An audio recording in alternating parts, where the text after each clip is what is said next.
ಸತೀಶ್ ಜಾರಕಿಹೊಳಿ ಅವರ ಬಾಮೈದನಿಗೆ ಇಡಿ ಇವತ್ತು ದಿಢೀರಾಗಿ ಒಂದು ಶಾಕ್ ಕೊಟ್ಟಿದೆ. ಅಬಕಾರಿ ಹೆಚ್ಚುವರಿ ಆಯುಕ್ತ ವೈ ಮಂಜುನಾಥ್ಗೆ ಇಡಿ ಶಾಕ್ ಕೊಟ್ಟಿದೆ. ಇಡಿ ದಾಳಿ ಮಾಡಿದೆ. ಬೆಳಗಾವಿಯ ಹನುಮಾನ್ ನಗರದಲ್ಲಿ ಇರುವಂತಹ ಮಂಜುನಾಥ್ ನಿವಾಸ ಹಾಗೂ ಸಂಬಂಧಪಟ್ಟಂತಹ ಕಚೇರಿಗಳು ಎಲ್ಲಾ ಜಾಗದಲ್ಲೂ ಕೂಡ ಈಗ ಇಡಿ ತಲಾಶ್ ಮಾಡ್ತಾ ಇದೆ. ಬೆಳಗಾವಿ, ಮೈಸೂರು, ಬೆಂಗಳೂರು, ಅರಸೀಕೆರೆ ಸೇರಿ 6 ಕಡೆ ದಾಳಿ ಮಾಡಲಾಗಿದೆ. ಮೈಸೂರಿನಲ್ಲಿರುವಂತಹ ವೈ ಮಂಜುನಾಥ್ ಸ್ನೇಹಿತೆ ಮನೆ ಮೇಲೆಯೂ ಕೂಡ ಇಡಿ ಅವರು ದಾಳಿ ಮಾಡಿದ್ದಾರೆ. ಬೆಂಗಳೂರಿನಲ್ಲಿರುವಂತಹ ಮಂಜುನಾಥ್ ಅಪಾರ್ಟ್ಮೆಂಟ್ ಮೇಲೆಯೂ ಕೂಡ ದಾಳಿ ಮಾಡಲಾಯಿತು. ಬಳ್ಳಾರಿ ಮಾಜಿ ಸಂಸದ ದೇವೇಂದ್ರಪ್ಪ ಪುತ್ರ ಮಂಜುನಾಥ್ ಅಕ್ರಮ ಆಸ್ತಿ ಸಂಪಾದನೆ ಮಾಡಿಕೊಂಡಿದ್ದಾರೆ ಅನ್ನುವಂತ ಆರೋಪ. ಈ ಹಿನ್ನೆಲೆ ಇಡಿ ಇವತ್ತು ದಾಳಿ ಮಾಡಿದೆ.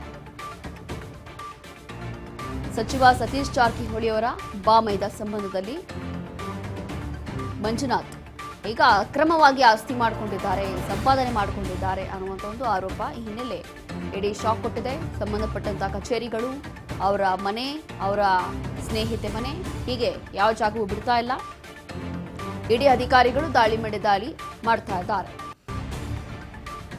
ಬೆಂಗಳೂರು, ಅರಸೀಕೆರೆ, ಮೈಸೂರು, ಬೆಳಗಾವಿ ಸೇರಿ ಸುಮಾರು 6 ಕಡೆ ವೈ ಮಂಜುನಾಥ್ ಅವರ ಮನೆಗಳಿರ್ಬೋದು ಅಥವಾ ಅವರ ಸಂಬಂಧಿಕರ ಮನೆಗಳಿರ್ಬೋದು, ಕಚೇರಿಗಳಿರ್ಬೋದು, ಹೀಗೆ ಎಲ್ಲಾ ಭಾಗಗಳಲ್ಲೂ ಕೂಡ ಇಡಿ ಇವತ್ತು ದಾಳಿ ಮಾಡಿರುವಂಥದ್ದು. ಇಡಿ ಅಧಿಕಾರಿಗಳು ಈಗ ತಲಾಶ್ ಮಾಡ್ತಾ ಇದ್ದಾರೆ.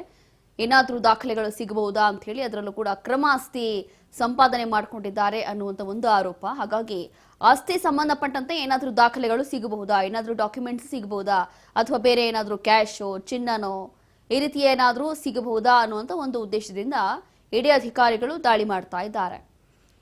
ಮೈಸೂರಿನಲ್ಲಿರುವಂಥ ಅವರ ಸ್ನೇಹಿತ ಮನೆ ಮೇಲೆಯೂ ಕೂಡ ದಾಳಿಯನ್ನು ಮಾಡಿದ್ದಾರಂತೆ. ಹಾಗಾಗಿ ಸಂಬಂಧಪಟ್ಟಂತಹ ಎಲ್ಲಾ ಭಾಗಗಳಲ್ಲೂ ಕೂಡ ವೈ ಮಂಜುನಾಥ್ ಅವರಿಗೆ ಸಂಬಂಧಪಟ್ಟಂತಹ ಕಚೇರಿಗಳಿರ್ಬೋದು, ಮನೆಗಳಿರ್ಬೋದು, ಎಲ್ಲ ಭಾಗಗಳಲ್ಲೂ ಕೂಡ ಇವತ್ತು ಇಡಿ ಅಧಿಕಾರಿಗಳು ದಾಳಿಯನ್ನು ಮಾಡ್ತಾ ಇದ್ದಾರೆ. ಬೆಳಂಬೆಳಗ್ಗೆ ಇವತ್ತು ಶಾಕ್ ಕೊಟ್ಟಿರುವಂಥದ್ದು. ಕಾರಣ ಏನು ಅಂತಂದ್ರೆ ಅಕ್ರಮ ಆಸ್ತಿ ಮಾಡಿಕೊಂಡಿದ್ದಾರೆ ಅನ್ನುವಂಥ ಆರೋಪ.